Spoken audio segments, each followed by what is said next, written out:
South Africa's political temperature rose sharply inside the Parliament of South Africa as a heated exchange between senior leaders signaled growing tensions over the IPHC controversy. What unfolded was not merely routine debate, but a moment that exposed deeper divisions within the country's political landscape. At the center of the confrontation stood Helen, Zille, a prominent and outspoken political figure, who delivered a firm and pointed critique of the government's handling of issues surrounding the IPHC developments. Her remarks were directed at President Cyril Ramaphosa, placing the head of state in a politically delicate position during a highly visible parliamentary session. Observers described the atmosphere as tense, with murmurs, interjections, and visible reactions from members across the political spectrum. While South Africa's parliament has seen many robust debates over the years, this moment stood out because of its timing and its implications. The IPHC issue has increasingly dominated national headlines, raising questions about legal processes, institutional transparency, and political accountability. Although details remain subject to legal and judicial consideration, the matter has clearly evolved into a broader political discussion. Within this environment, Zille's intervention focused heavily on governance principles. She raised concerns about clarity, consistency in communication, and the need to reassure the public that constitutional safeguards are being upheld. Her tone was assertive, but structured around institutional accountability rather than personal attacks. Political analysts note that opposition figures often use parliamentary sessions strategically, not only to seek answers but to shape public narratives. This moment appeared to be one such attempt to frame the IPHC issue as a test of executive transparency. President Ramaphosa responded in measured terms, emphasizing the importance of respecting the rule of law and the independence of South Africa's judiciary. He reiterated that legal matters must proceed through established constitutional channels and that no political actor should interfere with due process. Rather than escalating the exchange, Ramaphosa adopted a restrained tone. His response signaled an effort to steady the political climate while reaffirming confidence in state institutions.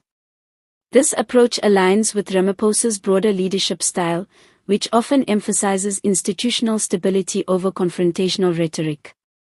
However, critics argue that cautious responses can sometimes leave room for continued political pressure from opponents.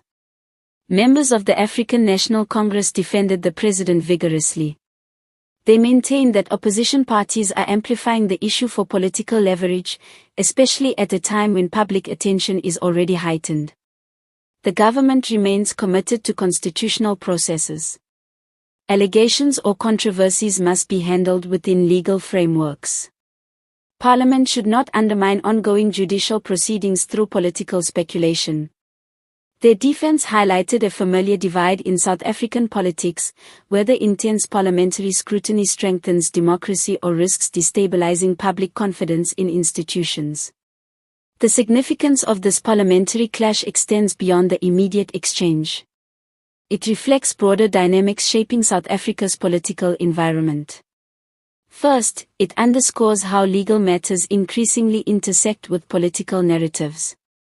In an era of instant media coverage and social amplification, parliamentary moments can quickly become national flashpoints. Second, it demonstrates the evolving role of opposition leadership. Figures like Zille continue to position themselves as watchdogs of executive authority, leveraging parliamentary platforms to challenge decision-making at the highest level. Third, it highlights the strategic balancing act facing President Ramaphosa. Maintaining institutional credibility while responding to political pressure requires precision. Too forceful a response could appear defensive. Too restrained a response could invite further criticism. Outside Parliament, reactions have been mixed. Supporters of the opposition argue that tough questioning is essential in a healthy democracy. Supporters of the ruling party counter that politicizing sensitive matters can erode trust in governance structures. Public discourse has intensified on social platforms, where clips and commentary from the parliamentary exchange have circulated widely. Analysts note that perception often matters as much as policy outcomes in shaping political momentum.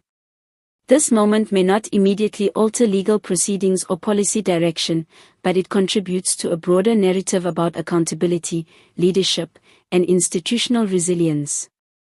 South Africa's democracy is built on vigorous debate, constitutional checks, and transparent governance. Moments of confrontation in Parliament are not signs of collapse but reflections of a system under active scrutiny. Whether this exchange will have lasting political consequences remains uncertain. However, it undeniably marks a significant chapter in the ongoing political discussion surrounding the IPHC matter. As the situation continues to develop, one thing remains clear: Parliament has once again become the central arena where leadership, legitimacy, and public trust are contested in full view of the nation.